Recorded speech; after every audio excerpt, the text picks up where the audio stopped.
Hello viewers, আসসালামু আলাইকুম। AR design and planning কনসালটেন্টের পক্ষ থেকে সবাইকে স্বাগতম। আপনারা দেখতে পাচ্ছেন আমি আপনাদেরকে একটি গেট বিমের লং সেকশন এবং ক্রস সেকশন দেখাচ্ছি এবং এই লং সেকশন এবং ক্রস সেকশন নিয়ে আমি আলোচনা করব অ্যাজ পার ডিজাইন হিসাবে।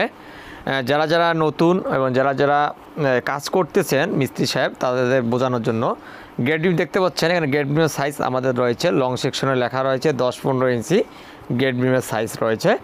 আমি এখন আপনার গেট বিমের যে ডিজাইনটি দেখাচ্ছি, দেখতে পাচ্ছেন একদিকে গেট বিম GB1 লেখা রয়েছে এক সাইড দিয়ে, আর অপর সাইড দিয়ে গেট বিম 2 লেখা রয়েছে। মানে আমার এখানে দুই রকমের আমার এখানে গেট বিম রয়েছে, একটি গেট বিম 1 এবং একটি গেট বিম 2, মিডল জোনে হলো গেট বিম 2। কারণ আমি আপনাদের দেখাবো গেট বিম 1 এবং গেট বিম 2-র সেকশন এবং ক্রস সেকশন সম্পর্কে।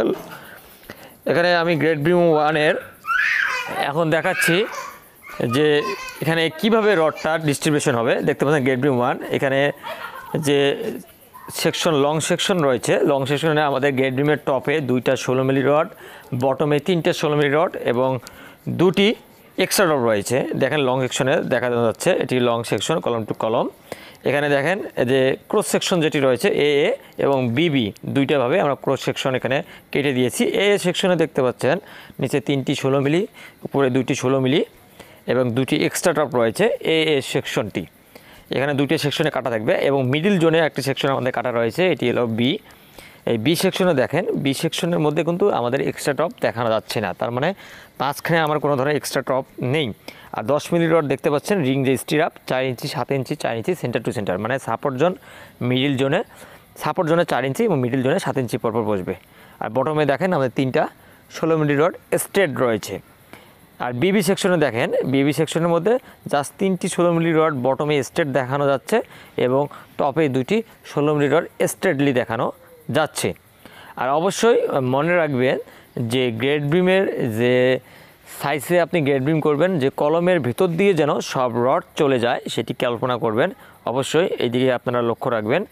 আর একটা বিষয় হচ্ছে আপনারা গেট বিম করার সময় অবশ্যই ক্লিয়ার কভার ঠিক রাখবেন। ক্লিয়ার কভার মিনিমাম 2 থেকে 2.5 ইঞ্চি করে চারদিকে ক্লিয়ার কভার রাখতে হবে।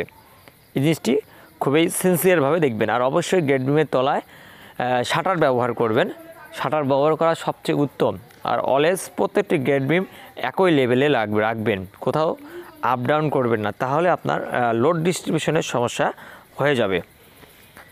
এই হলো বিষয়গুলো, গেট বিমের এই বিষয়গুলো খেয়াল রাখবেন। আর অবশ্যই গেট বিমের যে আমাদের এক্সট্রা টপগুলো রয়েছে, এগুলো যে সাপোর্ট জোনে এক্সট্রা টপগুলো অলওয়েজ L/4 এবং মিডিল জোনে যে এক্সট্রা টপ যেখানে লোড ডিস্ট্রিবিউশন বেশি হয়, এখানে L/3-তে এক্সট্রা টপগুলো দেওয়া সবচেয়ে উত্তম। 10-15 সাইজ আমাদের গেট বিমটির এবং গেট বিমটির ঢালাই কাস্টিং 1:1.5:3, মানে আপনাদের 3:1 রেশিও হবে। এখন আপনাদের ফ্লোর প্ল্যানটা দেখাচ্ছি যে গেট বিমের যে কোন দিক দিয়ে যাচ্ছে এই রডগুলো এবং যে মিডিল জোনটা দেখাচ্ছে, যে সাপোর্ট জোন দেখাচ্ছি, সাপোর্ট জোন এখানে L/4-এ আপনারা এক্সট্রা টপ দিয়ে দিবেন এবং মিডিল জোন যে কলমগুলো রয়েছে এখানে আপনারা L/3-তে এক্সট্রা টপগুলো দিয়ে দিবেন। আর লং স্পেস বেশি হলে L/3-তে দেওয়া উত্তম। এই জিনিসটা মনে রাখবেন। এবং আমাদের পিছনে একটি ক্যান্টিলিভারও বিমও রয়েছে এই সেকশনটাতে।